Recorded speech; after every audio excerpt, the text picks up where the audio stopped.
introductions are in order. Ahem. My name is Livingway, and we are the Loperites, created for the express purpose of commanding this ship and bearing the people of Etheris to a brave new world. More specifically, I am the one whom she charged with the execution of her most vital plans. You might say I'm her right paw. Livingway's the name, map reader and navigator of the heavens.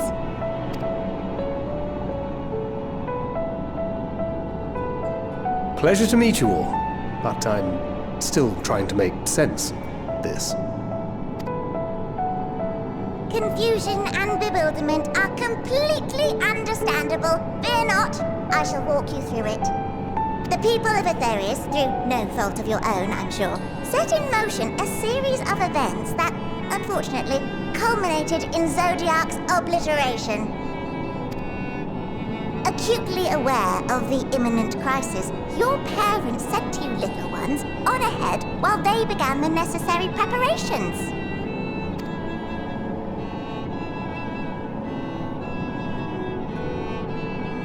Still not following? No? Very well, I shall elaborate further.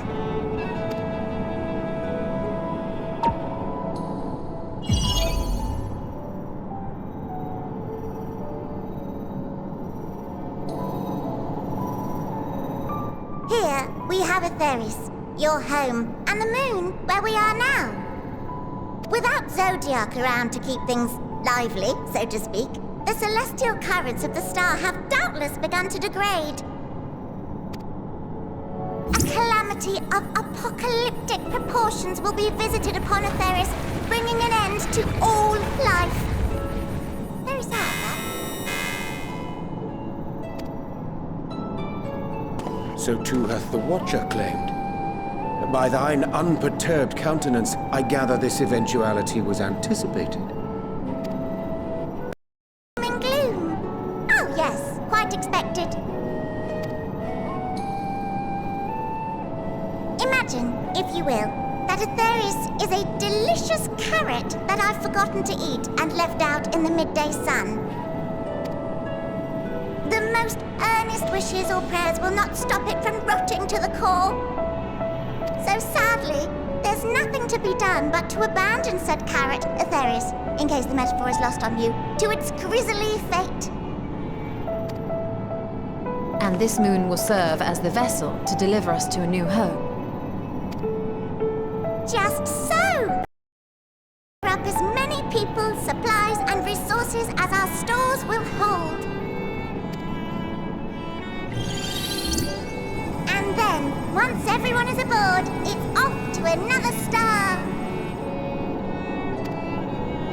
Easier said than done, admittedly, for one does not simply hop from star to star on a whim. Which is precisely why we've spent countless years constructing the most propulsive of propulsion systems. We ought to make it to our destination in 2 shakes of a rabbit's tail.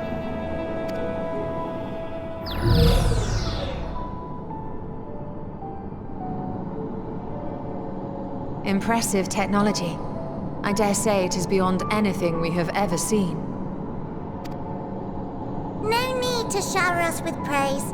All we've done is faithfully carry out the instructions left to us by Hydaelyn. Back in the old days, when she was still just Venar, she was dedicated to the study of the world and its inner workings. The real one, not the simulacrum you met, was one of her fellow researchers. We and this wondrous vessel masquerading as a moon are products of their knowledge and know-how.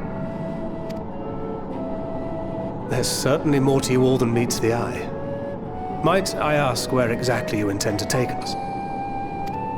We identified a few promising candidates for resettlement some time ago, but we cannot guarantee that they are fit for habitation. Moreover, the ship can only travel in short bursts.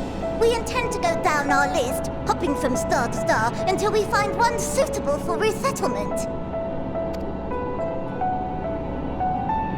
No need to worry, though. The vessel is being refurbished with accommodation for an extended stay as we speak. While we did have to rely upon outside help to determine what amenities were essential, I dare say we have risen to the challenge. Help? From who? From you and yours! Who else?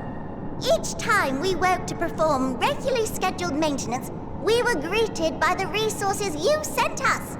What better way to learn about preferences and proclivities of our present-day charges? Ah, but you're still adorable little children. Perhaps your elders were responsible for the deliveries. I'm not sure what led you to conclude otherwise, but I can assure you that we are all grown men and women. And I very much doubt my elders know this place exists, much less how to send you so much as a starlight missive. What? Then who in blazes let you on my moon?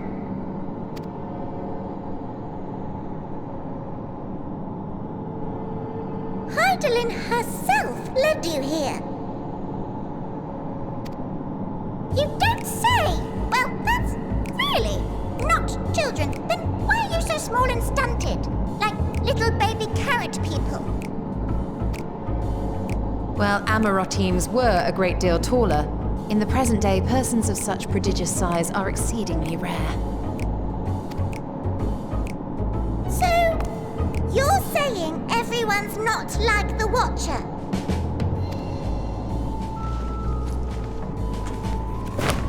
Oh, confound it all!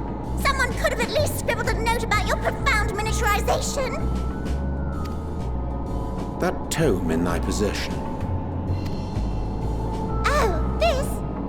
One of the first books sent to us.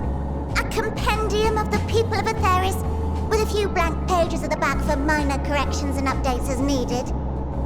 The sum total of our knowledge of your kind is contained in these pages. I thought it was abridged and made small for our benefit, but this isn't a regular-sized book, is it?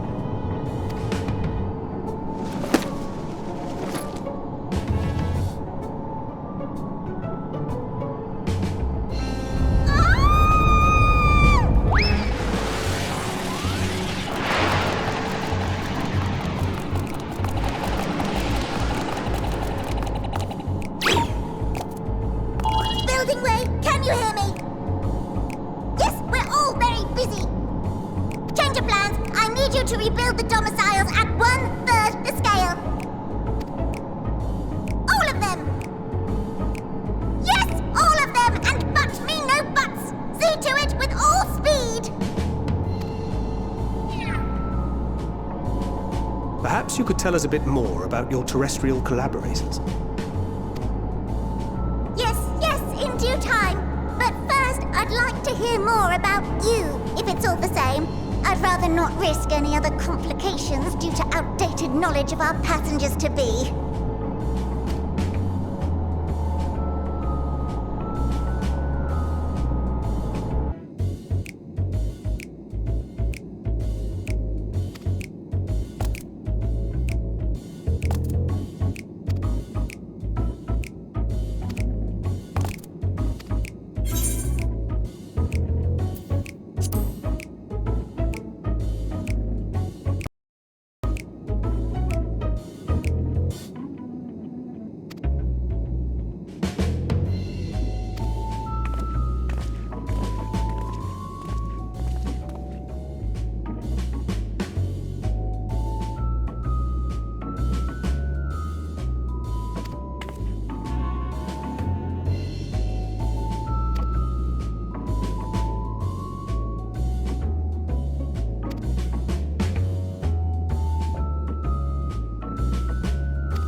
Get in the teleporter!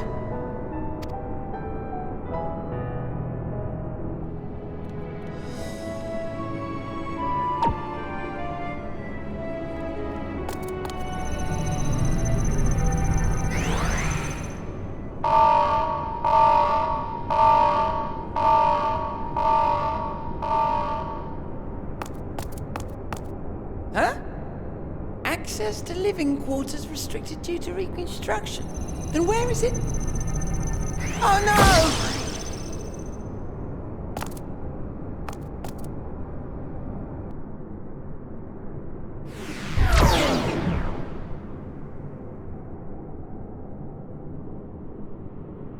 A private audience, as thou didst request, for reasons I know not.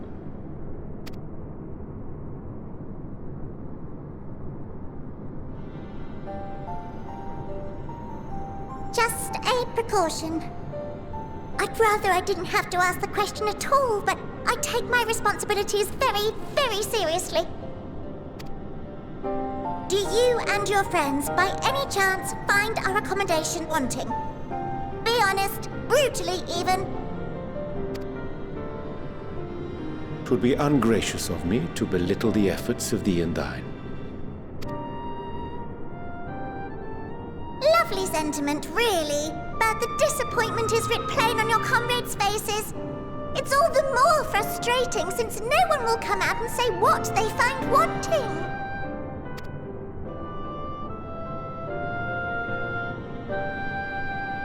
If there are faults in our work, we need to know. We can, we will do better. But time is not on our side. The final days will wait for no one. If your people are to be saved, we must take quick and decisive action. This vessel must serve as a home for as many passengers as possible, for far longer than we may like. Which brings me to my request. Our collaborators on Atheris are doing what they can to prepare for the voyage. Would you be willing to go and lend them a hand? Having seen the moon for yourself, you could speak to its many splendors, learn what else they might require, and assuage whatever concerns they have. Wherefore wouldst thou entrust me with such a task? How to put it? You're the only one who appears not to be wholly unsatisfied with our work. Oh, quite good at pretending that's the case, at least. Calm, collected, tactful to a fault. Very particular with your words, too. You understand that, in the face of great danger, one cannot pursue perfection at the expense of practicality. The difficult choices must often be made for the greater good.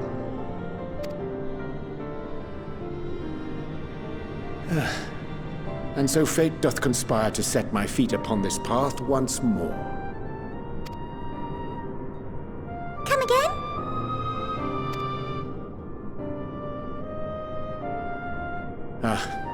Idle musings. 'Tis no trifle thou dost ask, yet full well do I understand the urgency and necessity.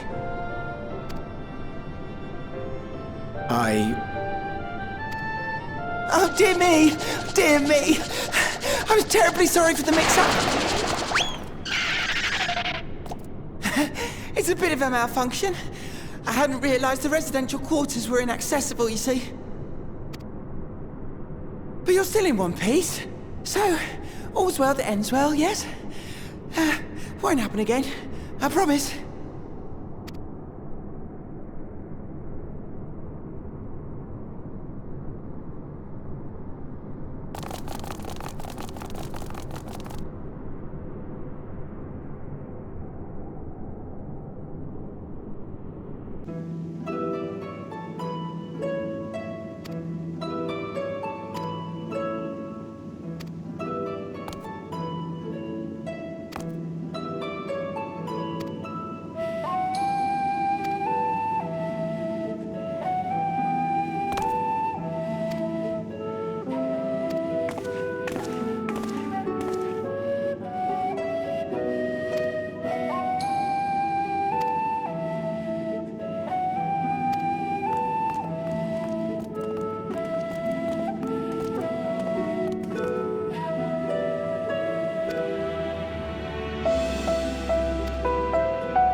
Thine arrival is timely as ever.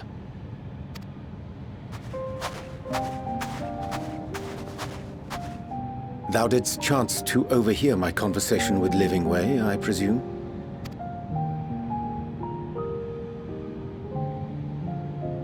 'Twas not mine intent to move in shadow. Nevertheless, I have been asked to do that and more yet again. Is it so plain that these strangers could intuit it at a glance? My capacity for silence and secrecy and duplicity? When Grahatir did contrive to deliver the first at the price of his own life, I was complicit in the scheme. A sacrifice averted for a mercy. Would that I could say the same for Menphilia. One life for one world. And by that bloody bargain brokered by my hand were the scions robbed of a dear comrade, and Flamine her beloved daughter.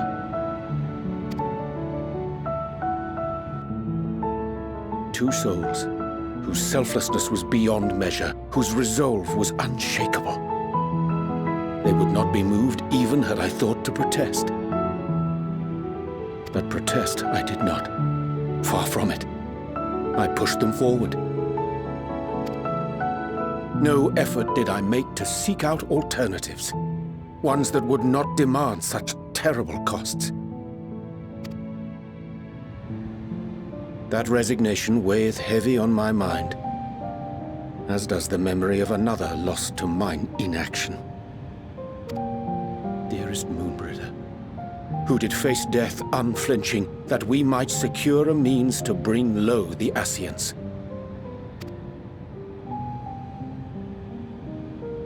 In her hour of need, I did naught.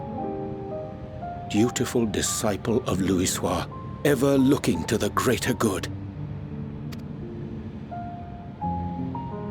Had I shut mine eyes and bid her live instead, mayhap she would be with us today.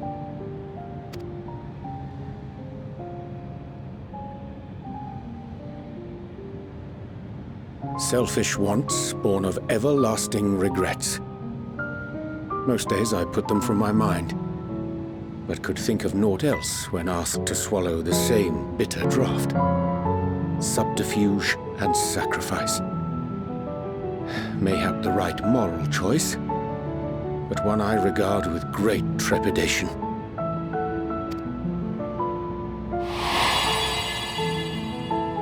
The calamity of Amarot was a tragedy beyond reckoning, one which must never again come to pass.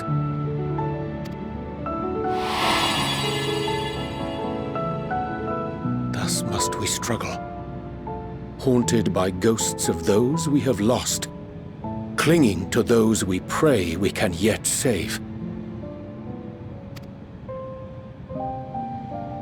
But what of those we cannot? How do we make peace with the dreadful algebra of necessity?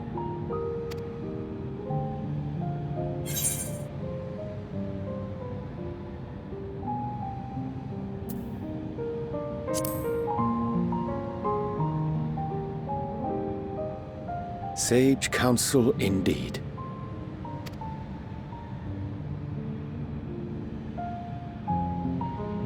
I see. Wisdom as befits a great worm. Curious that he should think thee in need of such encouragement. Strange. Scarcely can I remember when last we spoke alone, and so candidly.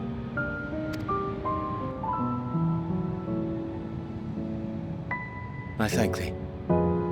For all my supposed skill with words, I find it difficult to express such private thoughts. As for the Loporrit's proposition, I will take time and consider how to respond. 'Twould be to our mutual benefit if we could converse more openly with our aspiring caretakers. A concern I should be glad to address on the Scion's behalf.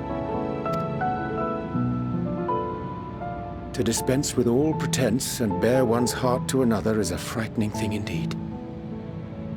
But we cannot move forward ere we take that bold first step.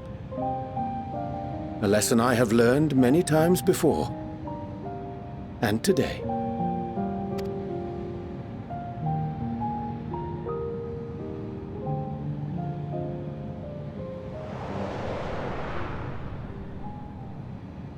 What are they saying? Curse these ears and I'd bugger all! No matter. We've got our plans.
And what, pray tell, do we seek at the Watcher's Palace?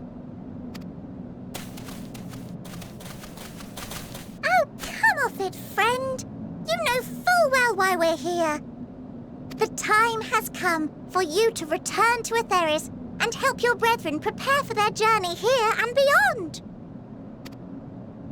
Forgive me, Living Way, but I cannot in good conscience proceed with this plan.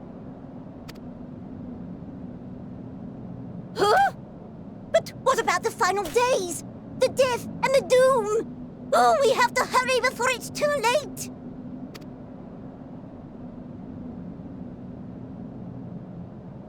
Your unflagging commitment to your duty is endearing, to say the least.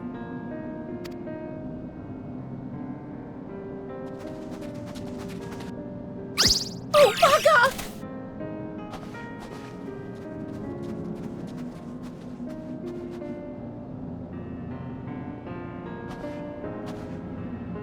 Be at ease. They bear you no grudge, nor do I. How could we, having come to understand your purpose? For millennia, you and yours worked tirelessly towards the singular purpose of this heavenly vessel's construction. An arduous feat by any measure. 'Tis clear you have spared no effort. Why, your very names are a testament to your dedication.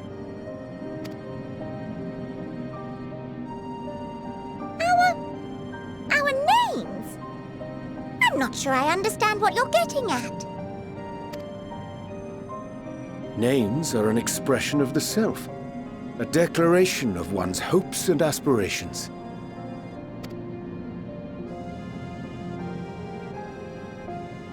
Your use of contemporary, uncomplicated nomenclature doth ensure clarity of purpose. There can be no doubt that your love for the people of Aetheris is boundless and pure.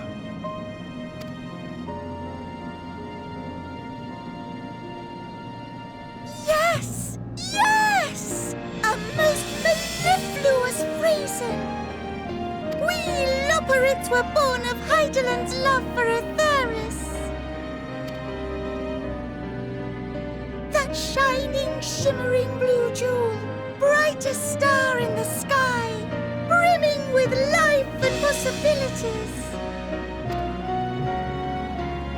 For as long as I can remember, I've toiled in anticipation of the day when this vessel might be needed.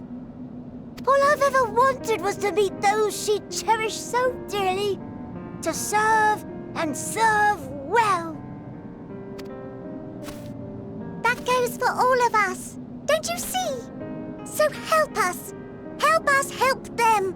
Lead them here where we can keep them safe. If there's anything wrong with what we've built, we'll fix it. We'll make it right.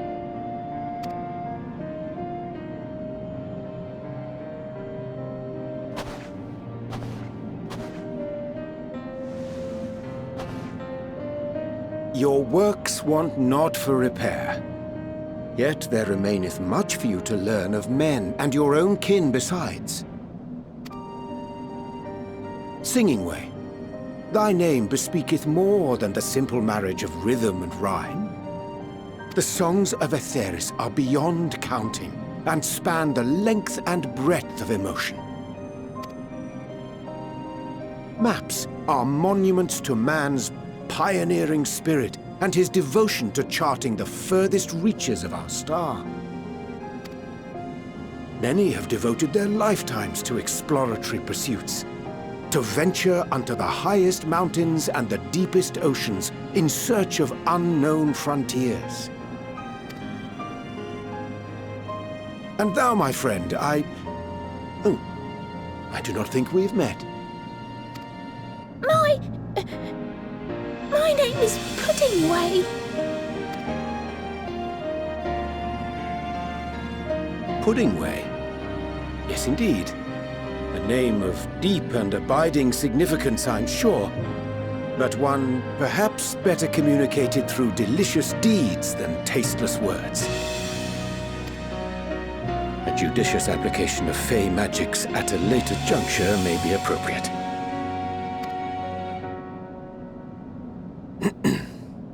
and living way. 'Tis no easy feat to convey the significance of thy moniker.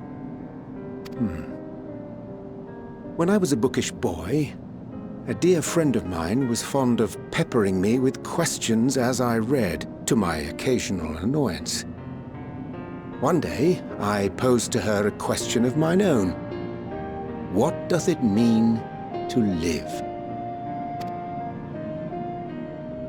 After much contemplation, she proffered this answer. The anticipation of a half-read story's conclusion. The hope today's mistake may serve as tomorrow's lesson. The wish that a new acquaintance may one day call thee friend. She believed it to be all these moments and more.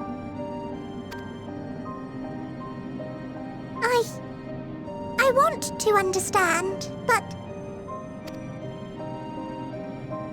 I, too, still labor to find mine own answer.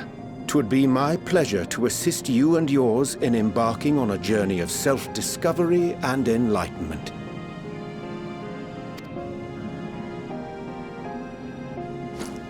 For thee.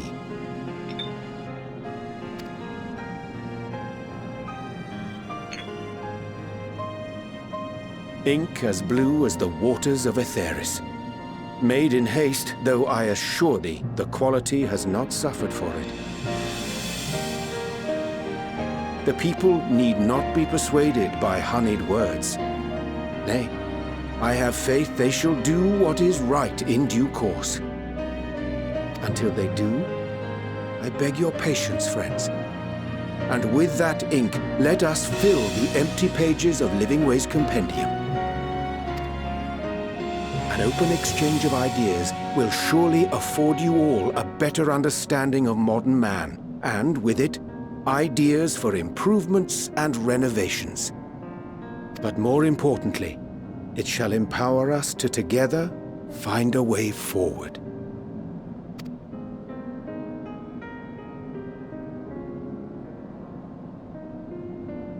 I hope you're right. Thank you for this lovely gift.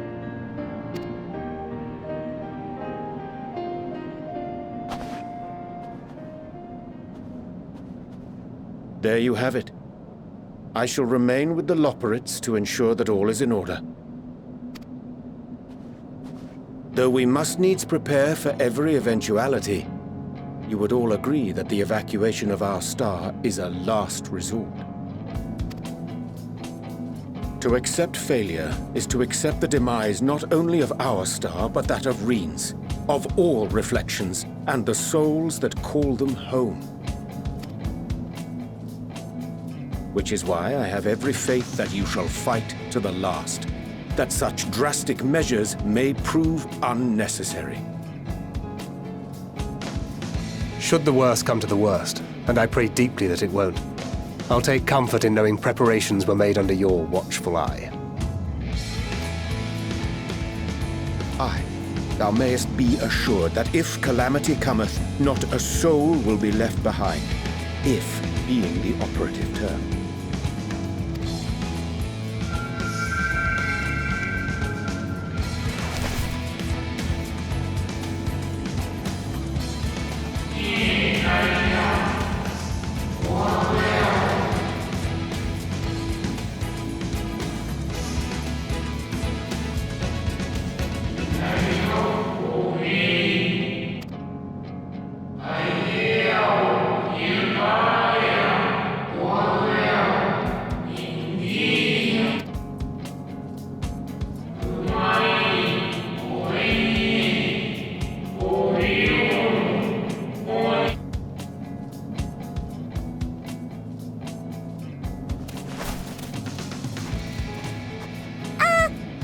To interrupt, but I feel like I need to make amends for all the secrecy. Think nothing of it. We haven't been the most gracious of guests. Do convey our apologies to Growing Way and the others. But of course! And when next we welcome more guests from Aetheris, we'll have learned to be much more hospitable hosts. Oh, and circling back to the matter of inappropriate secrecy, we ought to discuss our benefactors. Agreed. The Charlayan Forum, yes? What? How did you know? The more I heard, the more obvious it became. The Forum's aims align closely with those of your anonymous patrons. A telling coincidence would be an understatement. Though had we not taken it upon ourselves to peruse certain restricted tones in Labyrinthos, we might still be unaware of their plans. But let us continue this discussion upon our return. I dare say we have kept Alphino and the others waiting long enough.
Order! Order, I say!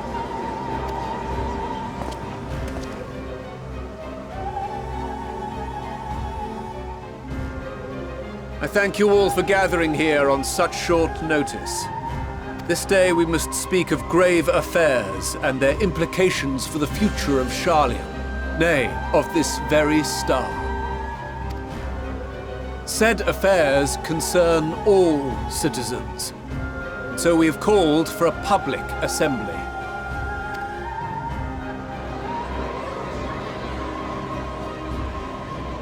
You may have heard rumors of the Telophoroi and the havoc these madmen wreak abroad.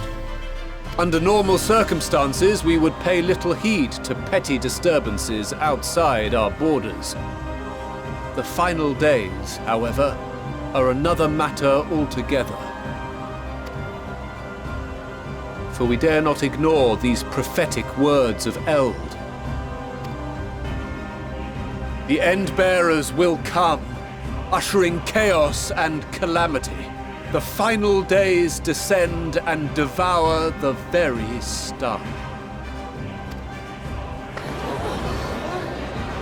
I've never heard this prophecy. Is it true? Will all that really happen? Calm yourselves. The time has come to speak of the Forum's most sacred duties. But first...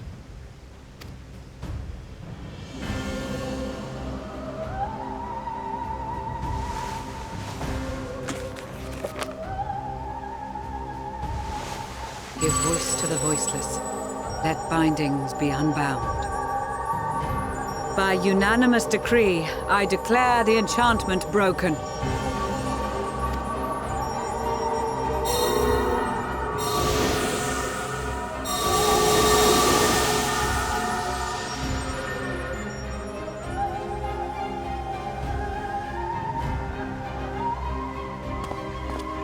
Master Leveilleur, if you would. Very well.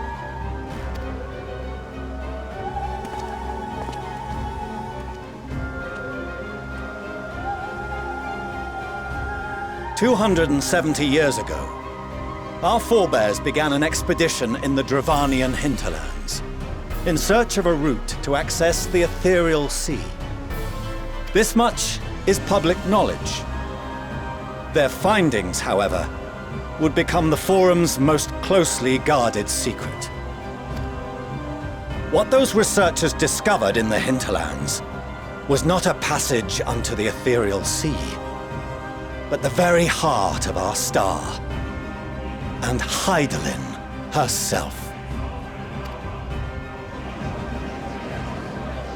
She spoke to them of a calamity that would extinguish all life, and of a means by which we might be spared. The moon. 'Tis in truth a gargantuan vessel built to serve as sanctuary for her children and deliver them from this doom. Much like Nunkref's hope in ages past, it will bear the people of a world in the throes of death to a new home. Needless to say, this will be no small undertaking. To facilitate the great work, the Forum has maintained close contact with the servants of Hydaelyn, who presently reside on the moon.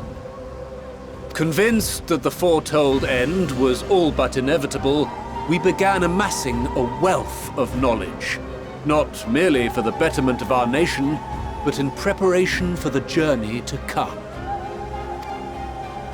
You reveal this to us now? By the gods, how long do we have?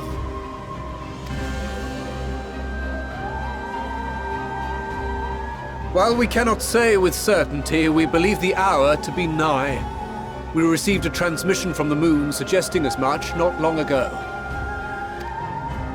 Which is why we must in earnest begin preparations for the great exodus. For his impressive contributions and the leadership he demonstrated during our withdrawal from Dravania, we have elected Master Leveilleur to oversee this initiative.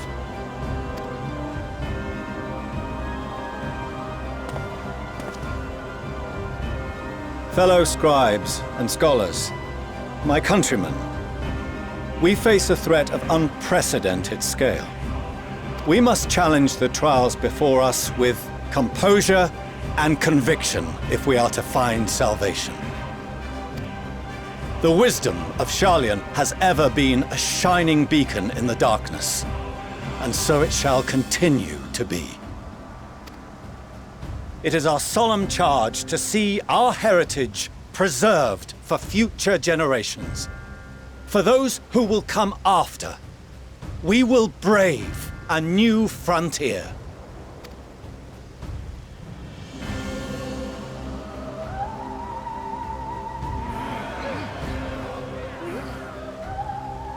Administrative edicts will be relayed to all major institutions ere long. In the meantime, carry on with your duties.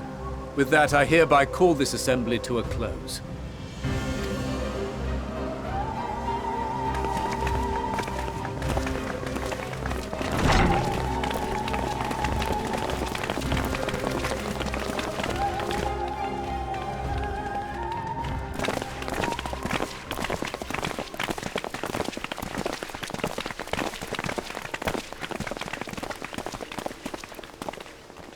Do you remember what Mother told us when we visited home?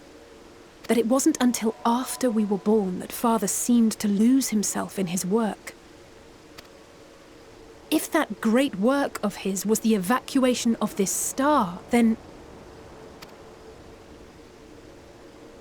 Yes. It wasn't for his benefit.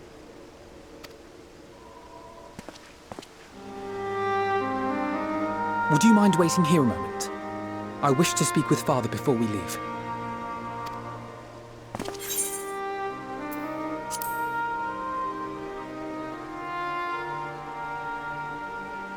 Thank you. I shan't be long.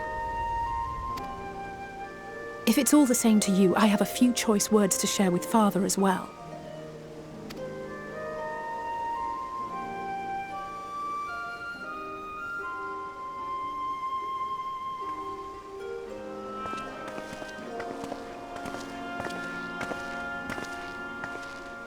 So, come to call us cowards and bid us join your fruitless battle against the inevitable. Nay, we do not object to the Forum's proposal. On the contrary, those who wish to flee have every right to do so. Urianger is cooperating with your associates on the Moon to ensure that all is ready should evacuation be our only recourse. Then whatever your business, I suggest you be brief.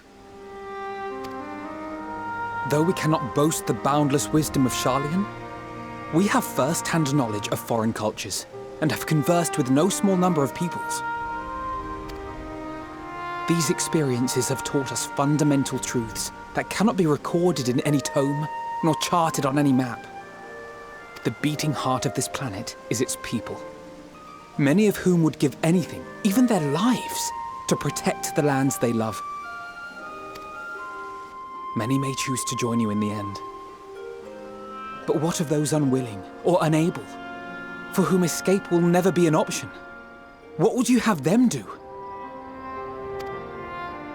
To ignore the plight of those one might conceivably save is not wisdom, Father. It is indolence. This is why we choose to fight. We'll not ask for your understanding, Father. Only that you don't turn a blind eye to the good we have done. That we can still do. We're not children in need of protection. Hold fast to your principles and let the world burn if it please. But we believe there is still another way. And if there is, we will find it. You see if we don't.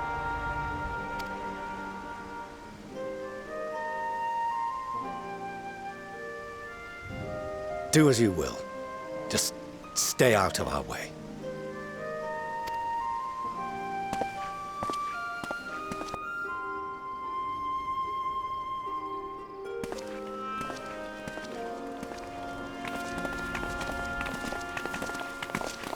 Were he not so consumed with self-righteousness, he might tell you how proud he is of you both.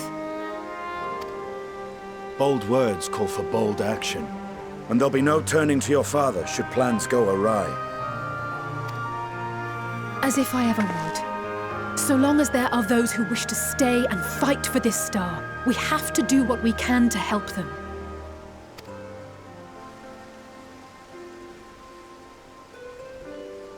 And if we're to do that, we'll need to be well rested.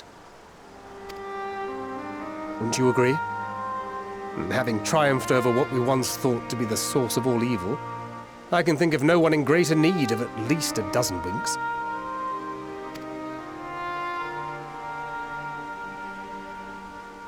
Shall we then? To the Annex, to prepare for tomorrow.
I hope I didn't wake you.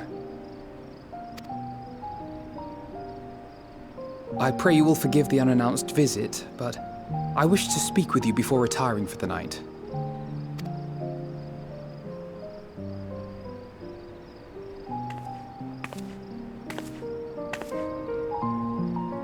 About Garlemald, and the time we spent with the people of Tertium. Dangerous though it was, I'm glad we had the opportunity to treat with Eulus and Quintus. I was worried what might happen after we were collared. If they attempted to restrain you too. If they succeeded. Once more, I put you in harm's way. And for that, I must apologize.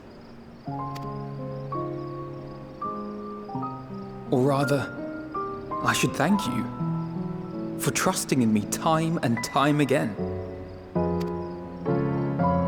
After all our journeys together, I dare say I've used every expression imaginable to convey to you my gratitude. Nevertheless, I hope these words of mine still carry some small weight. Tomorrow, our fight continues.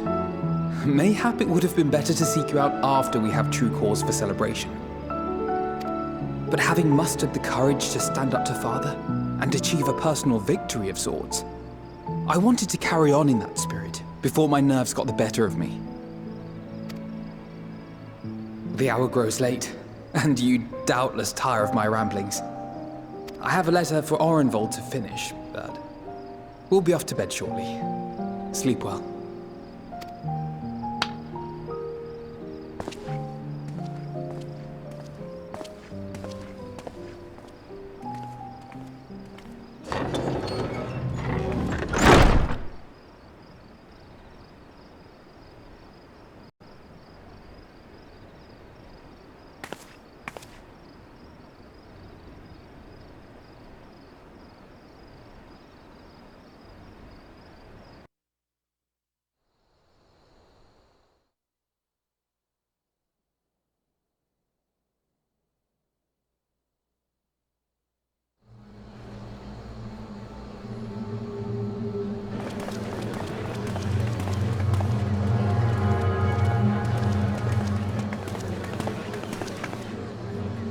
Thank the gods that tower is gone. The sight of it was enough to make me sick. Thank the Ilsebar contingent, more like. Word is, they fought their way into Garlemald and toppled the bloody thing themselves. Not just the one, neither. All the towers have up and vanished. Aye, I heard the same. Commander Aldin and his troops helped keep casualties to a minimum, too.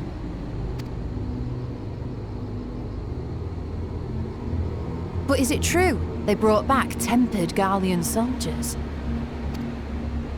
As Commander Aldin tells it, they've a treatment for that now. But don't you worry.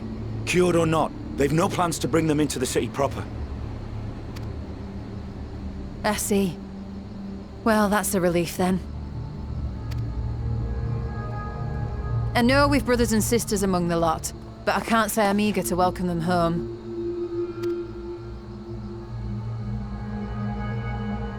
Wanted to think about it for a while yet. They're to be looked after in Alagana for the time being.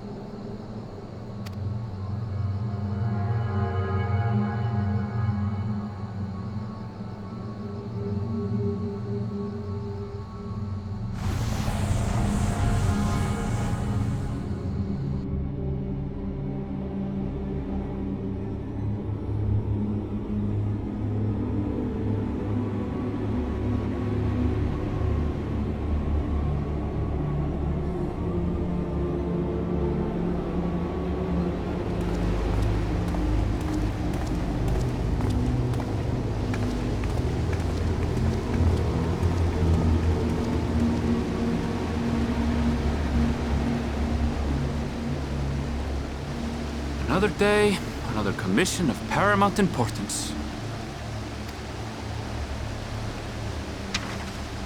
Oh, what have we here?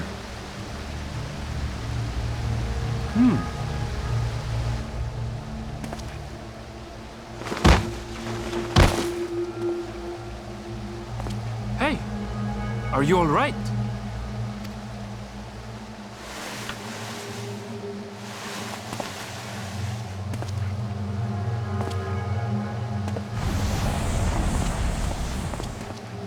Was that?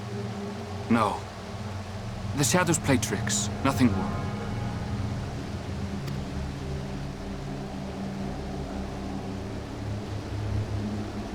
The towers are gone, and the Garlean threat is abated. Yet, why does it feel as though it's about to get much, much worse?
And lo, vile beasts did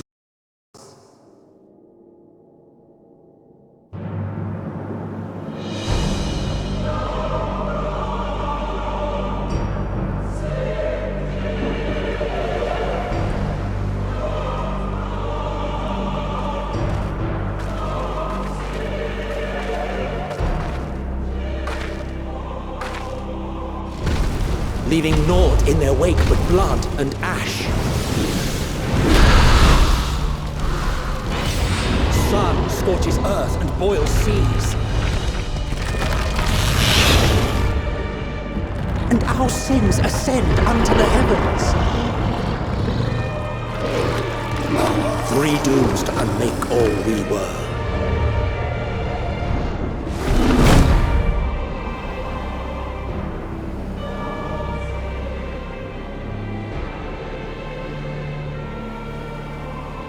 The sky burns. The final days are truly upon us. My friends, I trust you have heard the news. We have. What can you tell us of the situation, Your Excellency?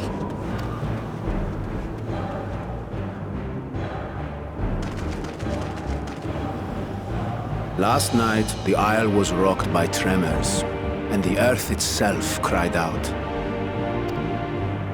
Aloft, the heavens began to burn. From all about, unholy beasts, the likes of which we had never seen, came forth in fury and rage. No.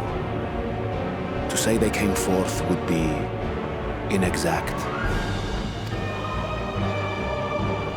The people of Radzat-Han themselves transformed into these baleful fiends.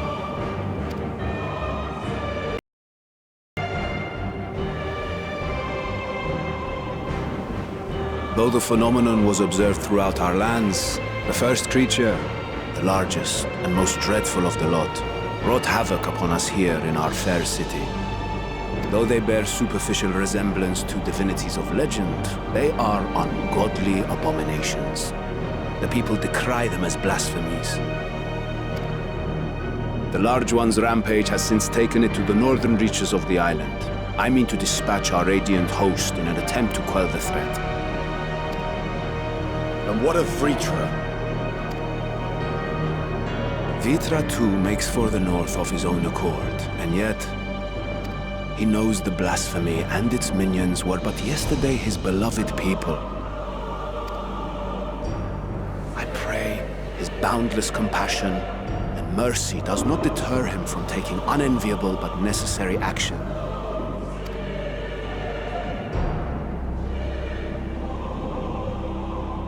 Understood. I ask that you allow us to aid you in quelling this threat. You would risk your lives to help us yet again? I have no words to express my gratitude. Our regiments approach the north from several directions, with a number of units set to depart from the docks of Yedlibad.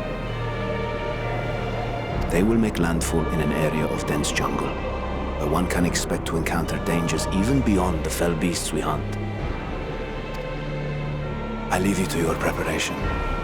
You will find me at the docks when you are ready to depart.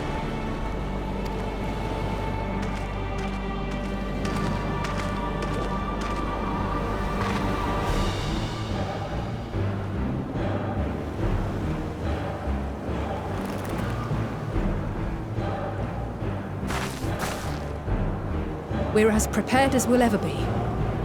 Let's go.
as I feared.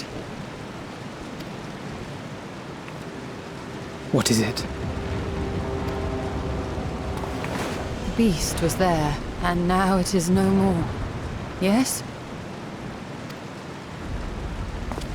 Indeed. We saw it plain. But you didn't, did you?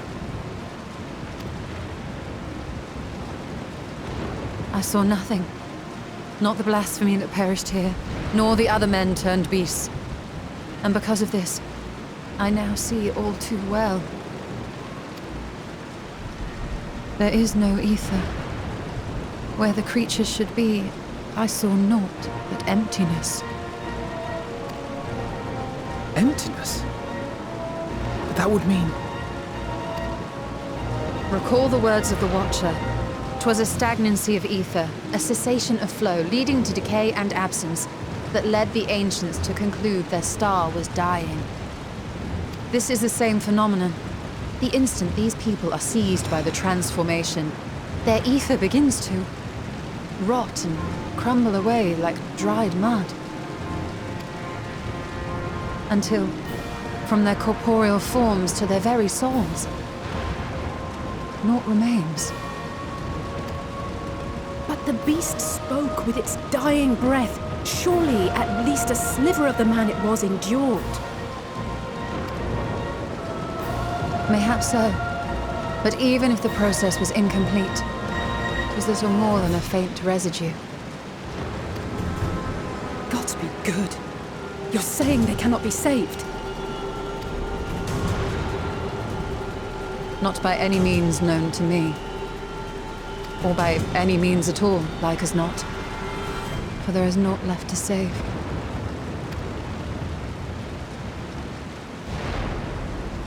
They return not even to the ethereal sea.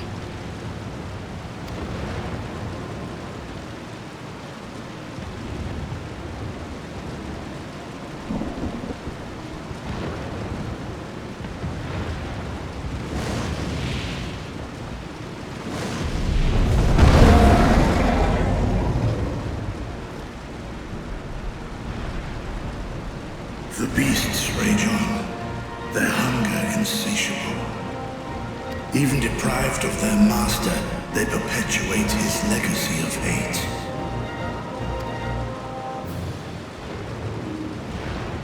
Once proud sons and daughters of Thavnir, all of them, and now I spill their blood.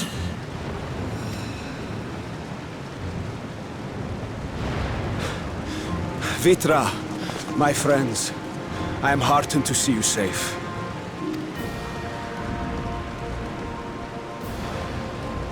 You put your secret at risk. Those closest to me already know the truth. A truth I must now share with one and all.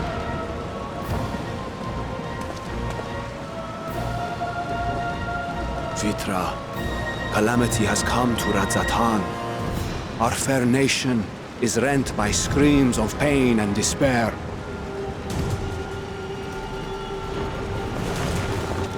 More than ever, we require a strong leader to shepherd us through the storm. Reveal your true self to our people, Vitra, and guide us to salvation. What madness is this, Iwan? Thou dost forget thyself. Were we to reveal our duplicity, it would do naught but foster confusion and chaos. Nay, I shall remain the Satrap's loyal ally, and do battle with the beasts. Easing hearts and leading the people to safety is thy task, and thine alone.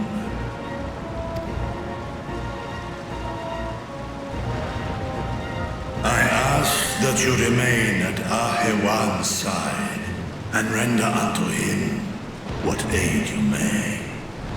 I know not what lies ahead, but without you, Radzatan will not survive.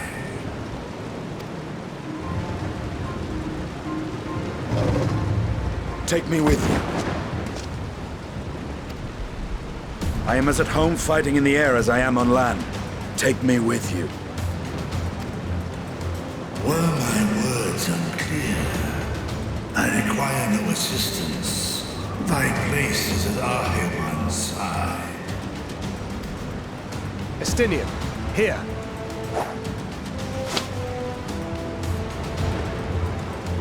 The last thing you ever wanted, a link pearl. We'd gain much from knowing your elevated perspective. And it'll keep you from getting lonely, which I know you love.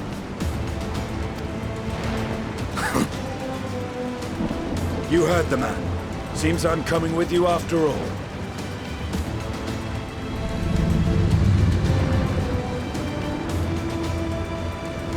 Then I pray thy grip is iron. Be it on thy head if thou dost chance to fall. Fair enough. Now, shall we?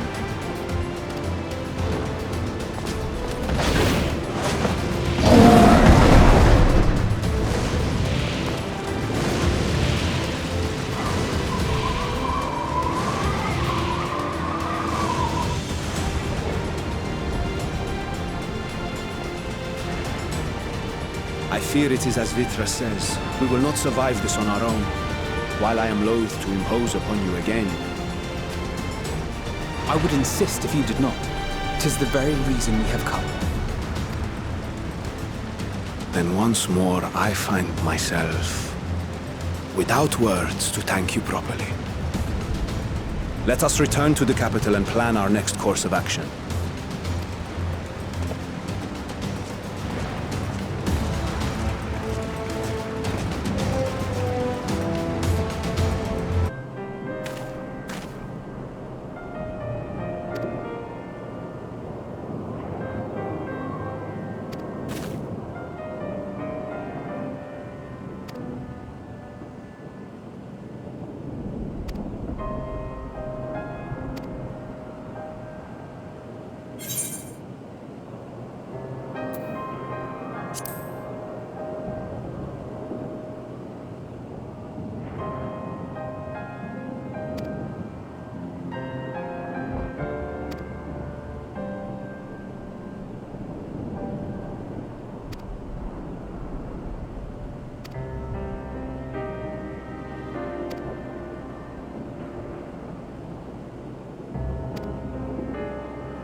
There you are.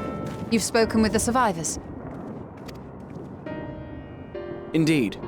We thought to share what we have gleaned, that we might together gain a greater understanding of present circumstances.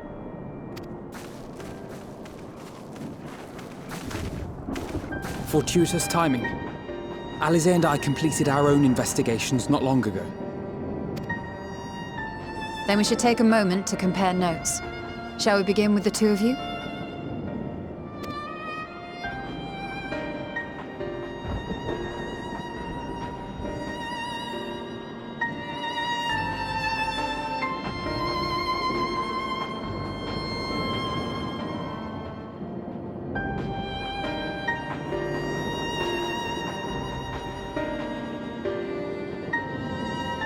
So the merchant Karzal was gravely concerned about his business in the days preceding his untimely end.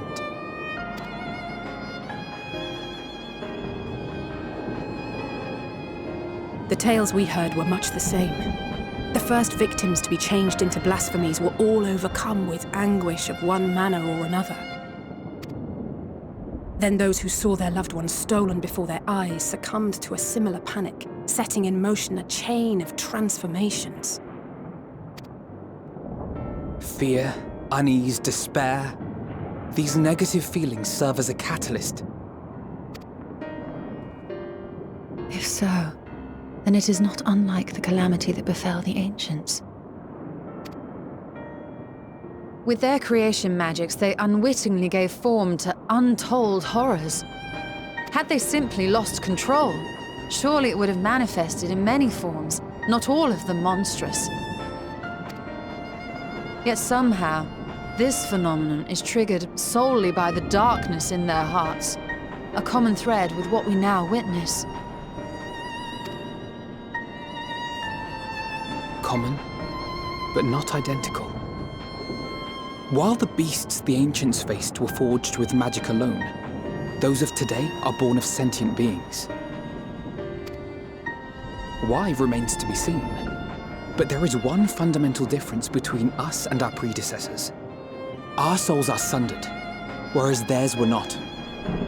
Perhaps that single variable makes all the difference. If I may, there was another detail that troubled me. We have it on good authority that Karzal's transformation took place before the skies began to burn. What? If that's true, then the situation's more dire than we realized. It means even if there's no ominous sign presaging the final days, anyone, anywhere, has the potential to become a beast. Even in lands we thought safe, even as we speak.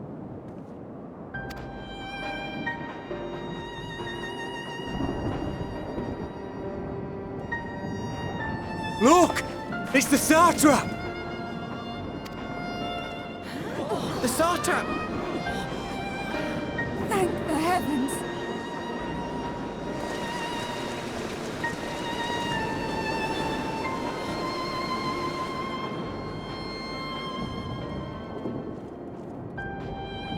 My countrymen, I am relieved and heartened to see you strong and safe. While the danger has not yet passed, far from it, allow me to assure you that the beasts that raged within the city walls have been exterminated to the last. Outside this sanctuary, the brave men and women of the Radiant Host and our dragon ally continue to battle our unholy foes. I pray these tidings put your minds at ease and help you calm your hearts. Have faith that we shall soon conquer this terrible trial. Your Excellency, is there any word from Palaka's stand? My grandson was bound for there yesterday and I worry for his life. We are still awaiting a report, but I promise you, as soon as I have aught to share... Your Excellency, I bring grave news. You are? I'm Matya of Akyali, a humble fisherman. Ah, I remember you from our first visit. Wait, you're... But no, that can wait. When the skies turned red, I set off for Palaka's stand, fearing for the safety of a friend. But as I drew near the village, I saw dreadful beasts all about. No! Gods have mercy! Your Excellency! Save my grandson, I beg of you! We will spare no effort to save all we can, but you must remain calm. Calm? You tell me to be calm? You saw those beasts? They tore our bravest warriors limb from limb! What if we are too late, huh? They catch him, sink their fangs into him? The fangs! The screams! Get away from her, now!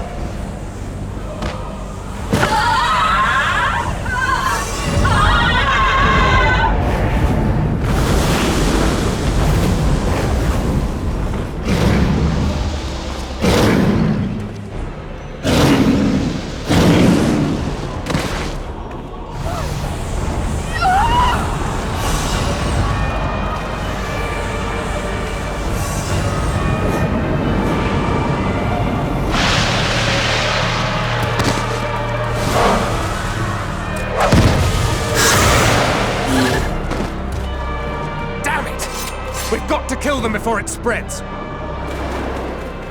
We'll handle this. See the townspeople to safety.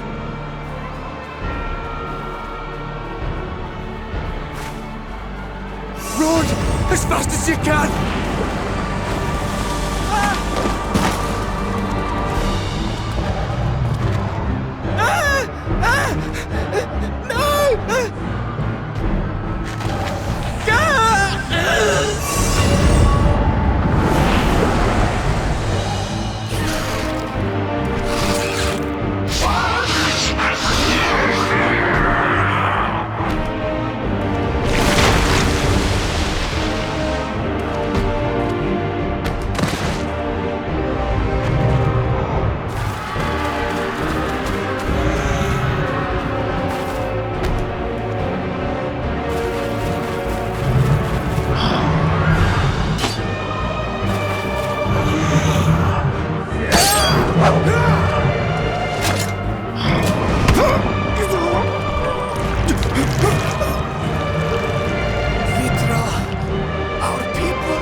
Enough!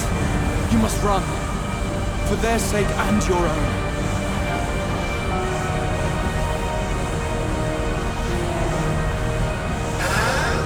Yes. We'll survive. You must.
Be strong, my friends!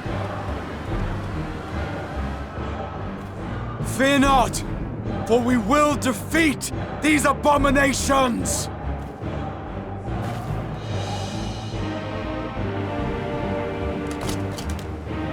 Brave men and women of the Radiant Host, lend your Stola and Thancred your aid. Let not a single beast escape. The rest of you, flee this place. Carry the wounded if you must. Head indoors or underground. Above all, stay calm. No beast will follow you. We will see to that.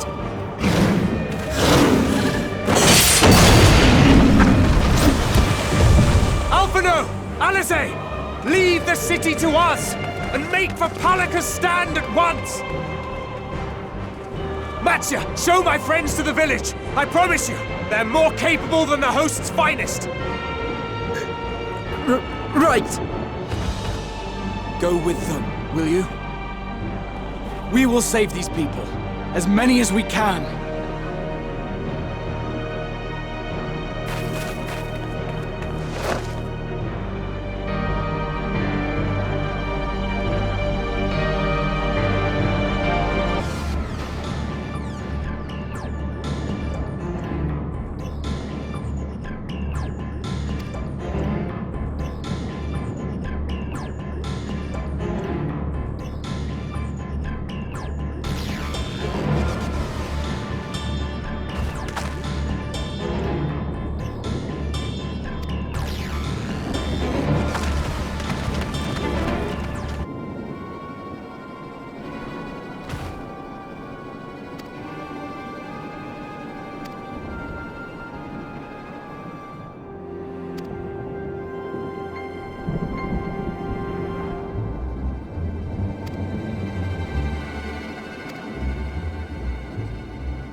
enemies to trouble us here.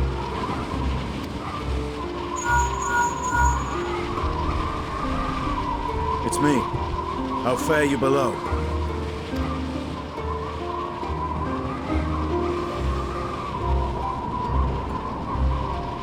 Understood. I will inform Vritra. Chaos and panic sweep Raz-at-Han, and many more have succumbed to the transformations. Amidst the fray, Ahawan fell, protecting a grief-stricken father.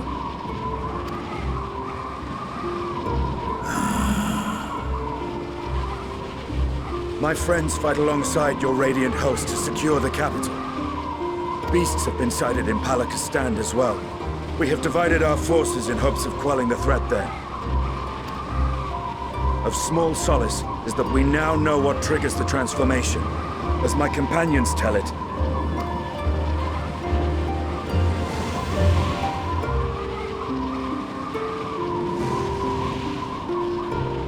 So it is the very fear and despair in their hearts which inflicts this abhorrent punishment upon them.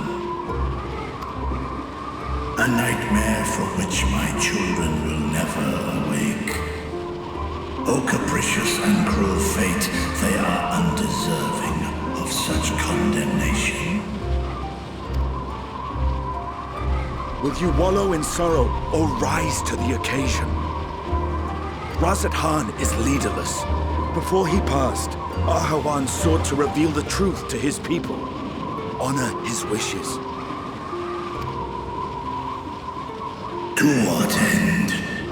To breed a new conflict between dragon and man. These claws could reduce thee to shreds with a touch. These jaws crush thy bones to dust. Only through my proxy could I walk with my children. Without him, I am a bringer of fear, no different from the beasts which beleaguer them. Perhaps so. Only in death were Hraesvelgr and Shiva united. Indeed, whenever man and dragon have come together, death has ever been the inevitable result. It was our fear of your kind that sparked a nigh-endless war. Fear and hate of which Nidhogg drank deep as he laid waste to my homeland. And in turn, I took my revenge on his brood. Blood for blood, pain for pain. I thought nothing of theirs, only of mine. And yet, were the chasm between us too vast and too deep, Hraesvelgr would not have borne Isael to battle and our rescue. He would never have entrusted a mortal champion with one of his eyes, and the Dragonsong War would still rage on. And I would still wage a never-ending war of violence and vengeance. The future of our star be damned. I cannot speak for Ahawan's greater goals, yet I know that he served your people, long and true. In this time of unprecedented crisis, he turned to you. You could do worse than to place your trust in him. It will not be easy, but the future of Raz-at-Han hangs in the balance.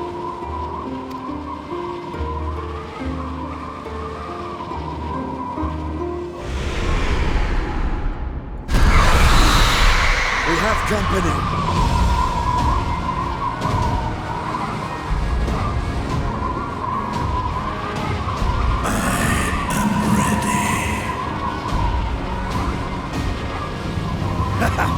The hour has come, Vritra! It's all or nothing!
Courage, friend.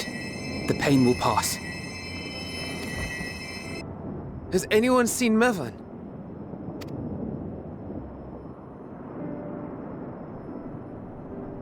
Where could she be?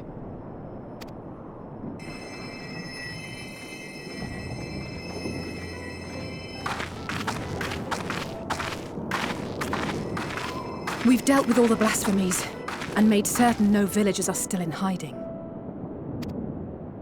Good work. We've otherwise tended to the wounded as best we can. What will become of us? Help is on the way, surely. We may have to abandon our homes now, but we will return, someday. But where can we go? Is anywhere even safe? That I cannot say. Well, I can. Nowhere's safe. Run all you like, but there's no escaping these things. And even if I could, it's too late for my family.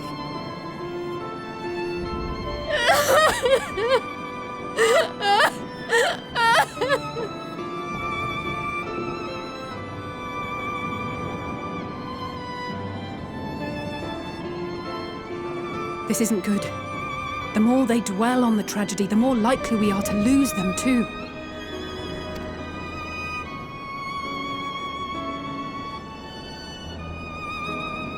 My friends! This is a place of worship. Should your heart quake with sadness, cast your mind to the heavens and remember. Remember the teachings of the old gods. Did they not implore us to stand fast when waves of sorrow break against our shores?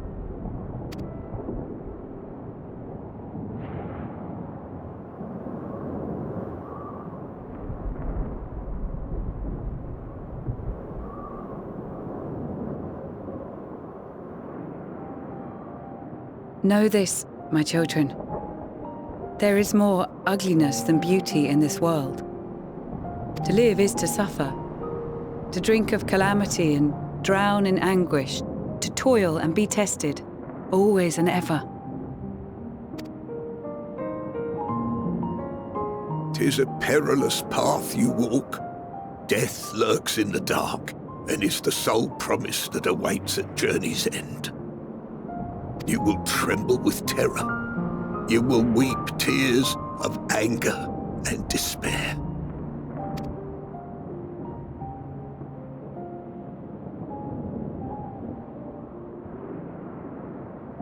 But do not avert your eyes. See your life for what it is. Then will you see how the hardships make you strong.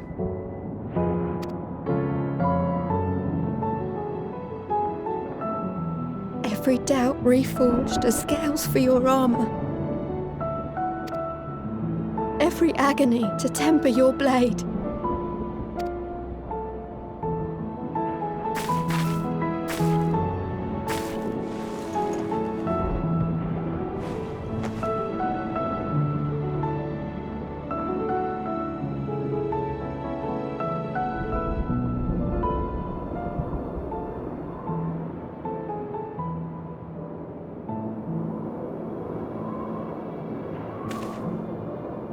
Thank you, lad.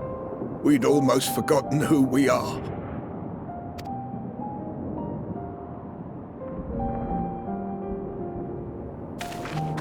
My undying gratitude to you as well, my friends. You were searching for Mevan, no? We must return home. I pray you help the boy find his friend. Gladly. We dispatched what beasts we could, but the roads are still dangerous. Stay together and go in safety.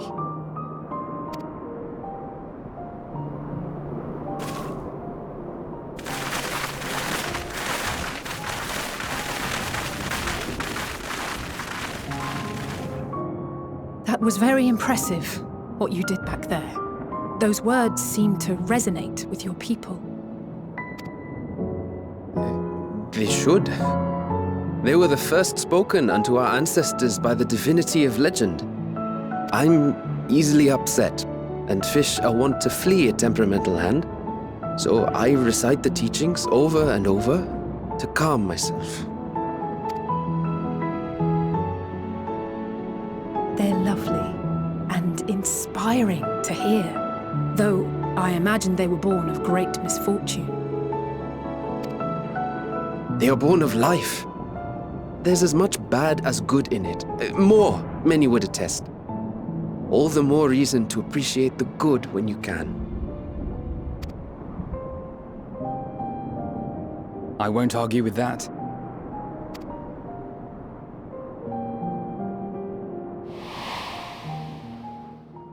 In darkness, seek joy. Surrender not to sadness, and see beyond despair. Walk free, and bear the light for others to follow.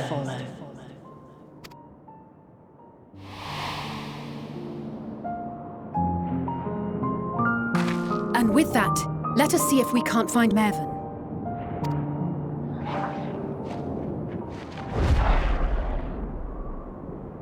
Did you see?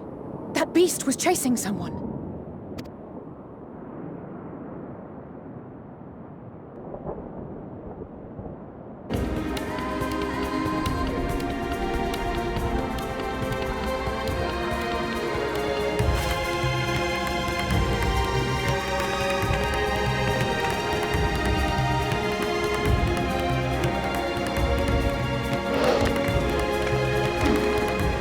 That's her! No, I'm sure of it! Mervyn! Don't! Please!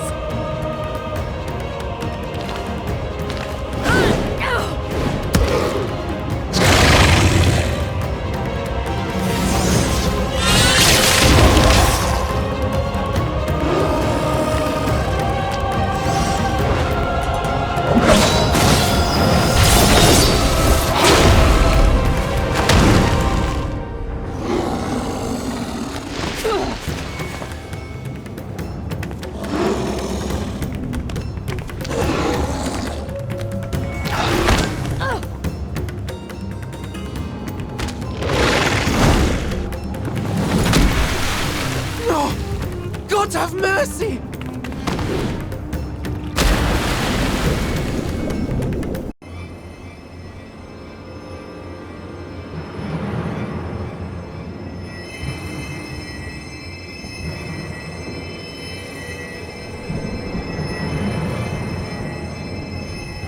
She's so cold, Elfino.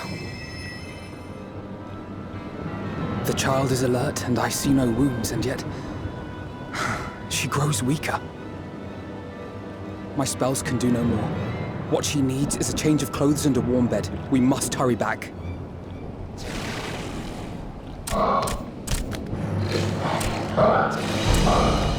Not now!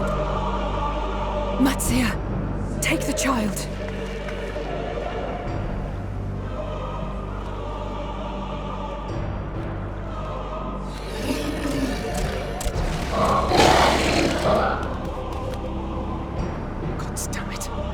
It appears we've made enough noise to be heard for miles around.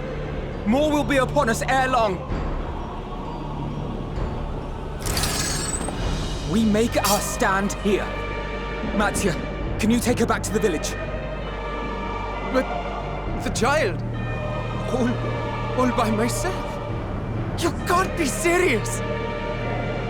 The beasts will follow you home unless we stop them here. And so we shall. Be strong, Matsia. Her life is in your hands. Right. I can do it. I know you can. We'll keep them busy, Matsia. Go! Quickly!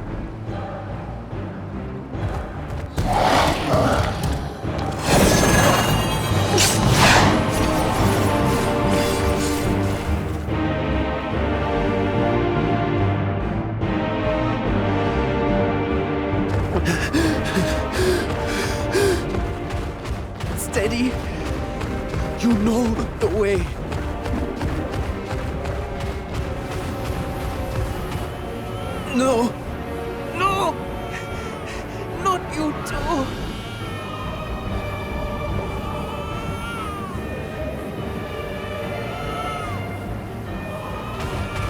Don't be afraid. Don't be afraid! To live is to suffer, to drink of calamity. It is a perilous path. Death lurks in the dark.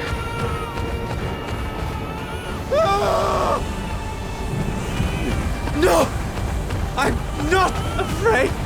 I'm not afraid!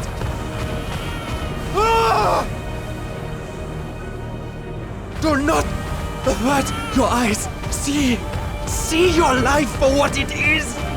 See how the hardships make you strong. Every doubt reforged.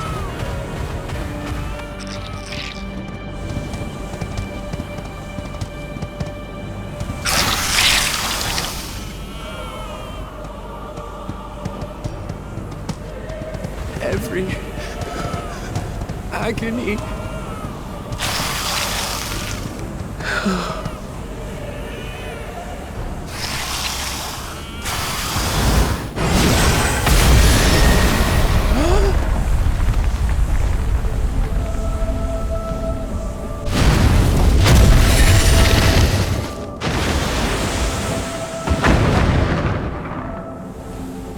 The divinity?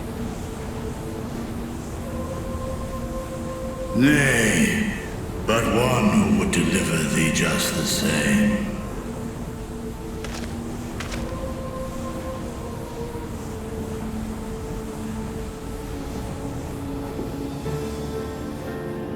Please. You must save the child. She is all that remains of Mevan and Grasef. Please.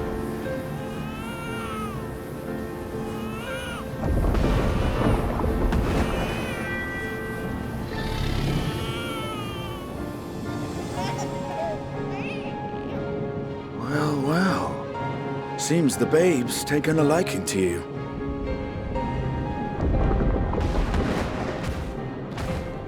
Thou art strong, little one. Let us convey thee to thy home.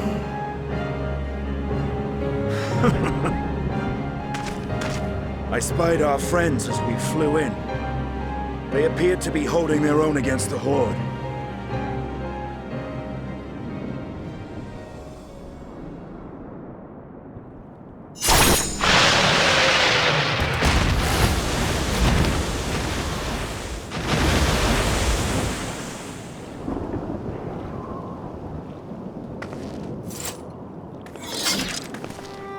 Right.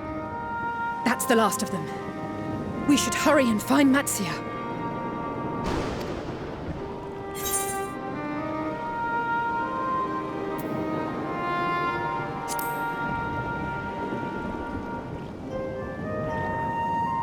Really? How can you be so sure? A fine battle it must have been. Shame I missed it. Estinian, it was you who came to Matia's aid. I was only along for the ride. Vritra was the one who saw the boy was in need. The two are headed back to the village. Where the worm will honor Ahiwan's wishes and finally reveal himself to his people. Perhaps so. Will you go and join them? There's something I need to do first. Mervyn gave her life so that her child might live. She deserves better than to be left to drift alone. She deserves to be laid to rest beside her husband at least. Will you help me?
Look! Someone's coming!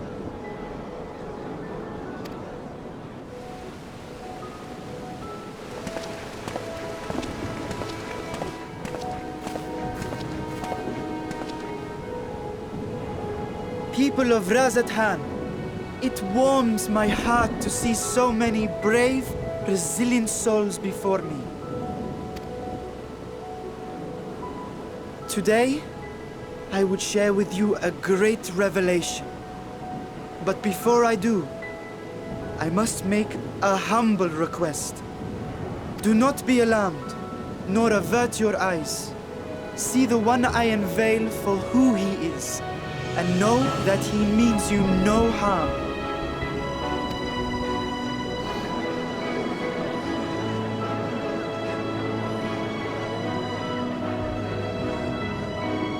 Very well. I dare say it can't be worse than the horrors we've already seen. Many thanks.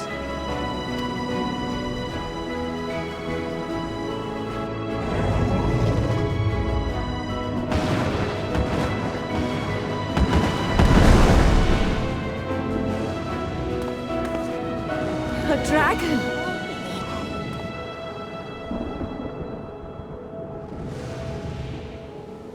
Wow!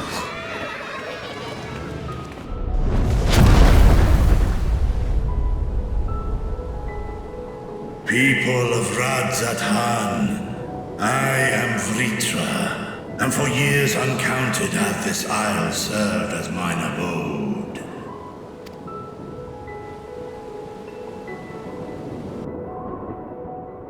'Tis as the Satrap's ally I am known. Today, I would reveal the truth unto you.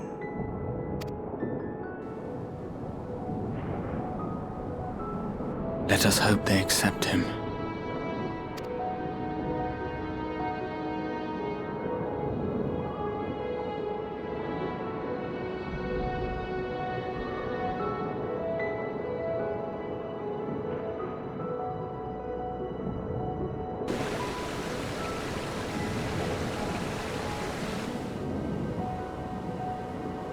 If I am hearing this right, you were the satrap all along? Vashan! I mean, Master Vitra, does your divine eye really see all? Nay, child. While mine eye hath borne witness to the whole of our nation's history, to its future I am blind as thee.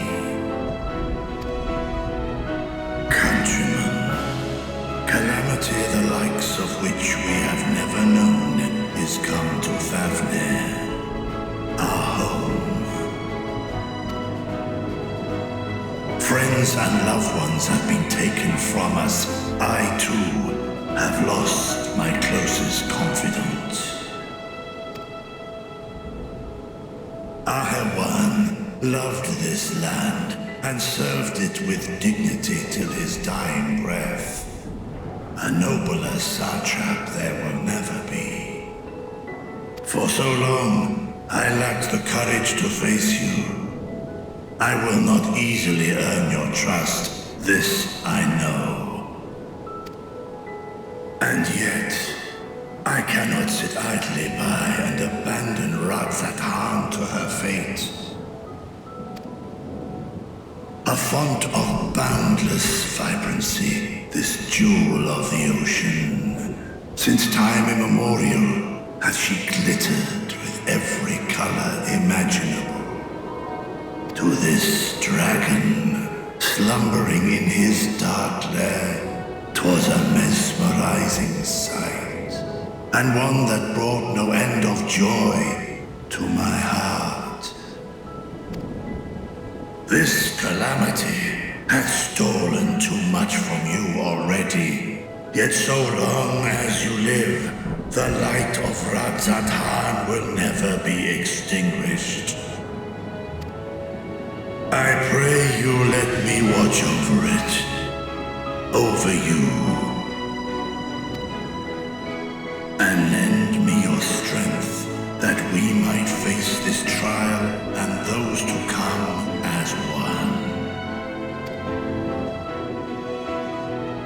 I do not know you, Dragon, but I thank you for speaking the truth to us.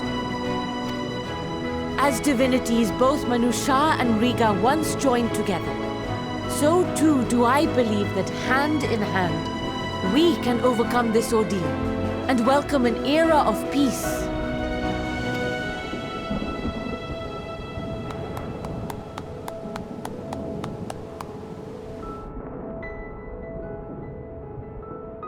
A sight that would have surely brought a smile to Izael's face.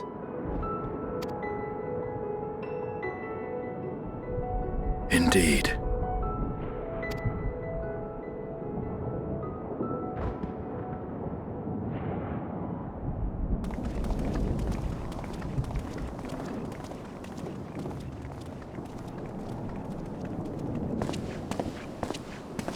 Excuse me, but I must speak with the Satrap at once. Father!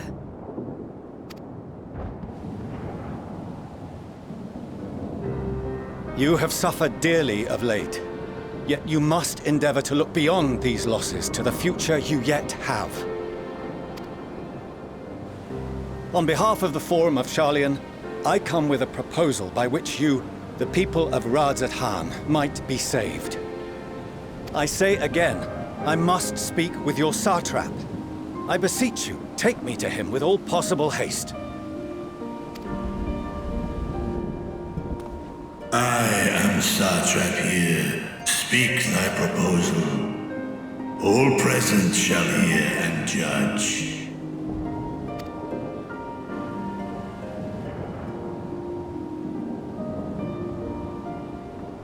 If I have given offense, then I apologize. First, allow me to share with you what knowledge we have of the phenomenon responsible for your woes. The final days. 'Tis an affliction of stagnancy and rot, sown into the currents of the star. Though the first prominent manifestation was here, in Thavner, it will invariably spread to every corner of the world. The Forum was forewarned of this apocalypse several centuries ago.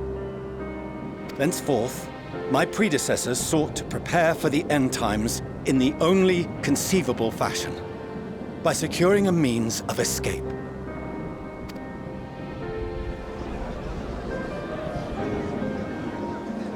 Escape the star? What madness is this? 'Tis by no means madness. With the coming of the 7th umbral calamity, the true nature of the Red Moon, Dalamud, was revealed. That it was an artificial construct of ancient Alag.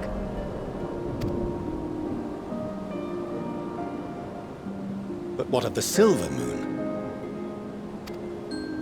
This celestial satellite is yet another technological marvel fashioned and maintained by ancient allies. A ship that will sail the heavens and deliver our people from destruction. And by our people, I speak not only of Sharlayan. We mean to save every man, woman, and child it is within our power to save. Including you, our dear friends of Radzat-Han. Recent events necessitate adjustments be made, and quickly, but we can and will escort you safely to the moon.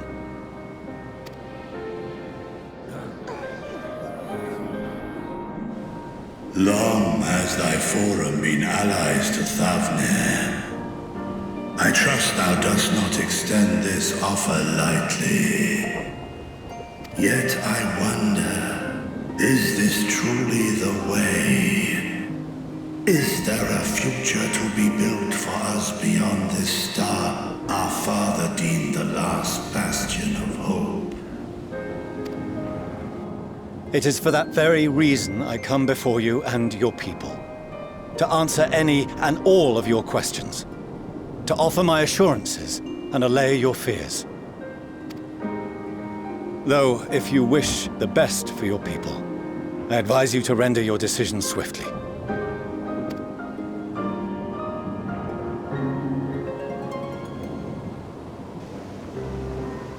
Show our friends to Megaduta.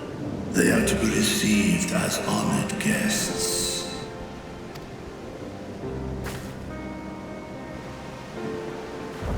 Worry not. Whatever decision is reached, your paths shall be yours to decide. Until then, heed the warning of these brave heroes. Guard your hearts against fear and despair, for it is within such fertile soil that the seeds of blasphemy find purchase. Remain calm and attend to your daily tasks. I shall return anon.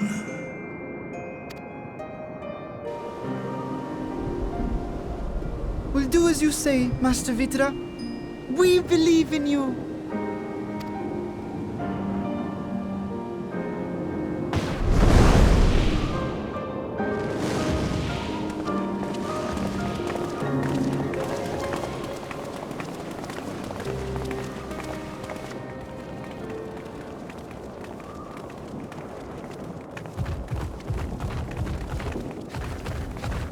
Oh, you're still here. What a relief. Nidana, what's the matter? Has something happened at Palaka's stand? Oh, no, not that I know of. I just hope to hear your thoughts on a theory of mine. All who undergo the transformation are drained of their ether, yes? What is it then that gives these beasts the strength to carry on as they do? Logically, they must be drawing upon an alternate form of vital energy. That put me in mind of our earlier conversation, when I tried to explain the essence which many confuse with ether. Akasha. Yes, I remember. The unseen gift bestowed from on high. An energy influenced solely by emotion. Yes, yes. In this instance, negative ones set Akasha into motion, thereby infusing the beasts with vitality. I posit this as the mechanism by which the beasts are born and sustained. Ah, do you still have that flower?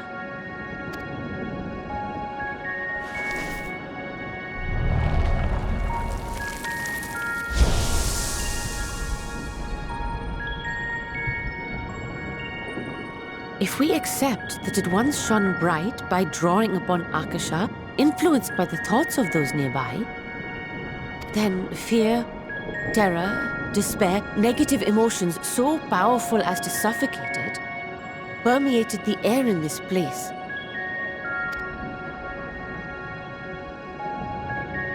You must be very careful. The forces which drive the final days may be beyond our ability to perceive.